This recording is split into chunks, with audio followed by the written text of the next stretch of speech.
ഞാൻ Praveen Shanmugam. My travel my ടേസ്റ്റിന്റെ പുതിയൊരു വീഡിയോയിലോട്ട് എല്ലാവർക്കും നിറഞ്ഞ സ്വാഗതം. നമ്മൾ ഇവിടെ വന്ന സമയം ചേട്ടൻ ചിക്കൻ തോരൻ ഉണ്ടാക്കുന്ന തിരക്കിലായിരുന്നു.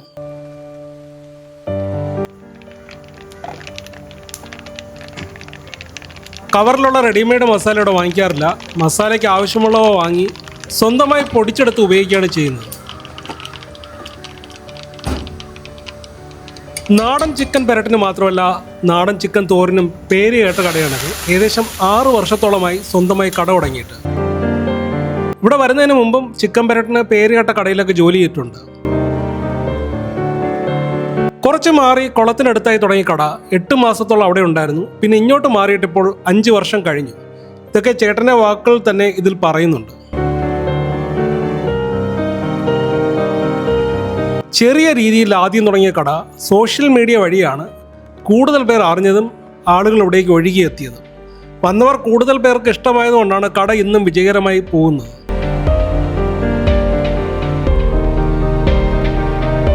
ചിക്കൻ പെരട്ട്, ചിക്കൻ തോരൻ തുടങ്ങിയ ചിക്കൻ വിഭവങ്ങളൊക്കെ ചേട്ടൻ തന്നെയാണ് തയ്യാറാക്കുന്നത്. മകനും മരുമകനും സഹായിക്കാനായി ഉണ്ട്, അവരും ചെയ്യാറുണ്ട്.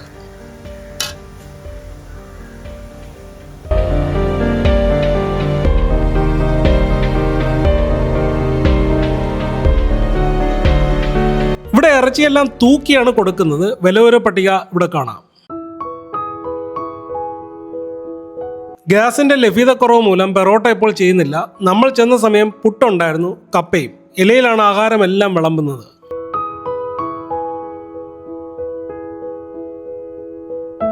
വ്യക്തികൾ അനുസരിച്ച് രുചി ആസ്വാദനം മാറാം. അതുപോലെ ഉണ്ടാക്കുന്ന ഇൻഗ്രീഡിയൻസ്, ഇറച്ചി ഉൾപ്പെടെയുള്ളവയുടെ മാറ്റങ്ങൾ അനുസരിച്ചും രുചിഭേദങ്ങൾ വരാം.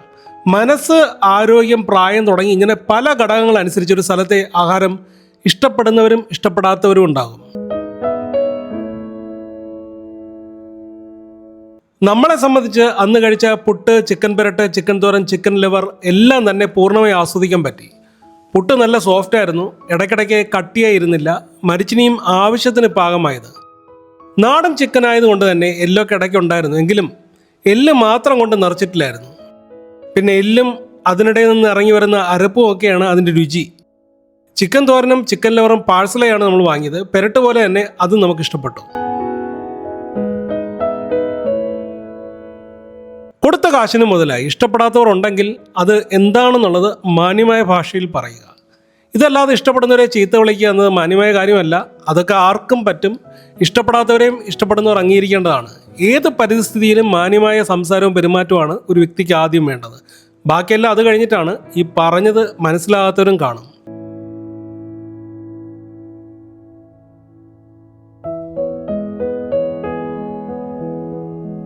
എരിവ് കഴിച്ചിട്ട് ചായ അല്ലെങ്കിൽ കട്ടൻ ഉണ്ടെങ്കിൽ കൊള്ളാമെന്ന് തോന്നി.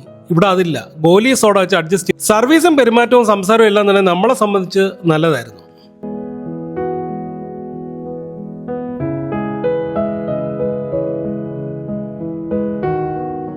ഉടമസ്ഥനായ കണ്ണൻ ചേട്ടൻ്റെ വാക്കുകളിലൂടെ. എൻ്റെ പേര് കർണൻ.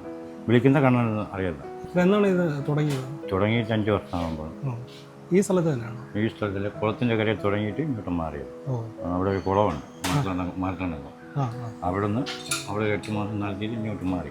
ഇവിടെ വന്നിട്ട് 5 വർഷമാകുമ്പോൾ. ഇവിടെ വന്നിട്ട് 5 വർഷം. അതിന് മുമ്പ് 8 മാസം അവിടെ ഉണ്ട്. 8 മാസം അവിടെ. അവിടെ നിന്നാണ് തുടക്കം. ഇവിടെ ഇപ്പോൾ പുട്ട്, പെരട്ട്, ലിവർ പെരട്ട്, തോരൻ. പുട്ടും കപ്പയും ഉള്ളൂ. പൊറോട്ട ഉണ്ട്. അതിന് ഗ്യാസിൻ്റെ ബുദ്ധിമുട്ട് കൊണ്ട് നിർത്തി വെച്ചിരിക്കുക. സമയവും രാവിലെ 9 മണിക്ക് കൊടുത്തു, രാത്രി 9 മണി വരെയാണ്. ഇപ്പോൾ 8-8:15 പാടയ്ക്കും. ഗ്യാസിൻ്റെ ബുദ്ധിമുട്ട് കൊണ്ട് ഓട്ടിച്ചങ്ങനെ പോകണം. അതുകൊണ്ട് അടയ്ക്കാതെ പോകാൻ വേണ്ടിയാണ് ഞാൻ നോക്കുന്നത്. ഇതിൻ്റെ എങ്ങനെയാണ് പ്രിപ്പറേഷനൊക്കെ? അത് ഞാൻ തന്നെ ചെയ്യുന്നു. അതിന് ഞാൻ ചെയ്യലേ മോൻ പോയി ഇറച്ചി പെരട്ടുന്നത്. അത് മരുമോൻ്റെ ആദ്യം. എൻ്റെ മോനുണ്ട്, പിന്നെ വേറെ 2 പേരും കൂടി ഉണ്ട് വേലക്കാർ. ഇതിൻ്റെ പൊറോട്ട അടിക്കാറുണ്ട്. അവർ ഞങ്ങൾ നിർത്തി വെച്ചിരിക്കാം. അവർ പോകാനറിയില്ല. അപ്പോൾ പൊറോട്ട അടിച്ചിട്ട് തന്നെ 2 മാസത്തോളം ആവും. മസാലയൊക്കെ ഞാൻ മാറ്റി പൊടിക്കുന്നതാണ്. ഒരുമിച്ച് മാറ്റിയിട്ട് പൊടിക്കുന്നതാണ്. മസാല പണിയൊക്കെ കാണിച്ചു തരാം.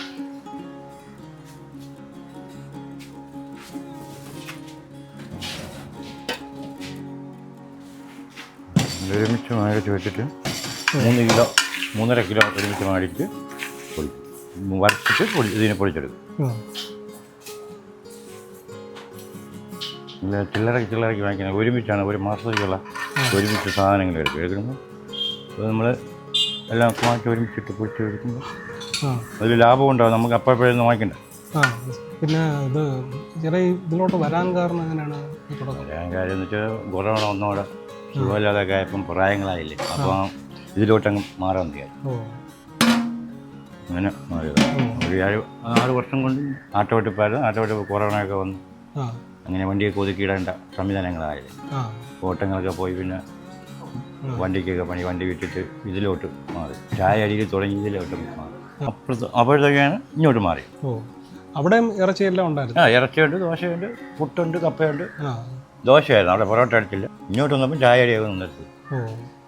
അപ്പം ചായ തിരക്കിൻ്റെ ഇടയിൽ ചായ എടുത്ത് കൊടുക്കാൻ പറ്റില്ല. നമ്മൾ ഇറച്ചി കോരിക്കൊണ്ടിരിക്കുമ്പോഴേക്കും ചായ രണ്ടും കൂടി പറ്റില്ല.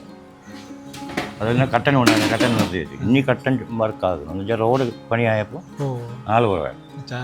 ഇറച്ചി കഴിച്ചിട്ട് ചായ കുടിക്കുമ്പോൾ ഒരു ടേസ്റ്റ് ഉണ്ട്. ടേസ്റ്റ് ഉണ്ട്, പക്ഷെ നമ്മൾ പ്രാക്ടിക്കലി നമുക്ക് ബുദ്ധിമുട്ടല്ലേ. സമയം 9 മണി തൊട്ട് രാത്രി 9 മണി വരെ. ഇപ്പോഴത്തെ സമയം എന്ന് വെച്ചാൽ 9 മണി തൊട്ട് ഒരു 8:30, 8 ഇങ്ങനെ. ശനിയും ഞായറുമാണ് 8 മണി വരെ കാണും.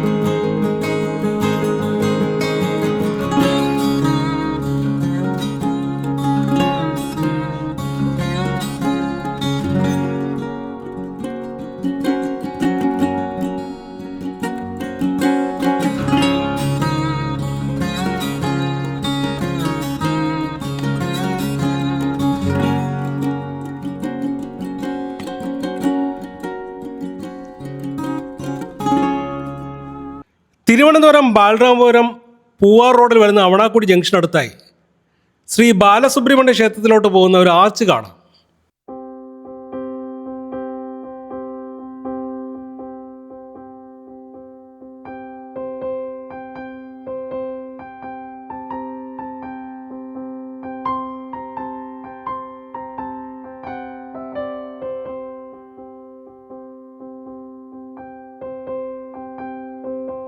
ആർച്ച് വഴി വരുമ്പോൾ ആ മനോഹരമായ ക്ഷേത്രവും കാണാം. കുറച്ച് മുന്നോട്ട് വരുമ്പോൾ തന്നെ ശ്രീ ബാലമുരുക റെസ്റ്റോറൻറ്റും കാണാം.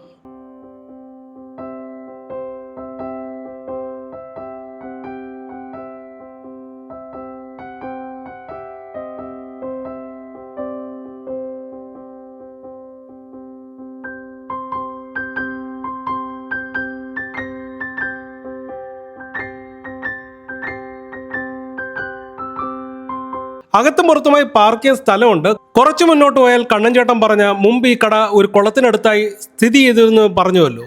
മാർത്താണ്ഡം എന്നു പേരുള്ള ആ കുളവും അതിനടുത്തായുള്ള പാലമൊക്കെ കാണാം. ഒരു വൈബിന് വേണ്ടി വീഡിയോയിൽ കാണിക്കാൻ ഇറച്ചി പൊതിഞ്ഞെടുത്ത് കുളത്തിൻ്റെ തീരത്ത് പോയി കഴിക്കുന്നവരുമുണ്ട്. അതുകൊണ്ടാണ് ഈ കുളവും പാലവും ഒക്കെ ഒന്ന് കാണിച്ചത്. ഓക്കെ, മറ്റൊരു വീഡിയോയായി അടുത്ത് തന്നെ കാണാമെന്ന് പ്രതീക്ഷിക്കുന്നു.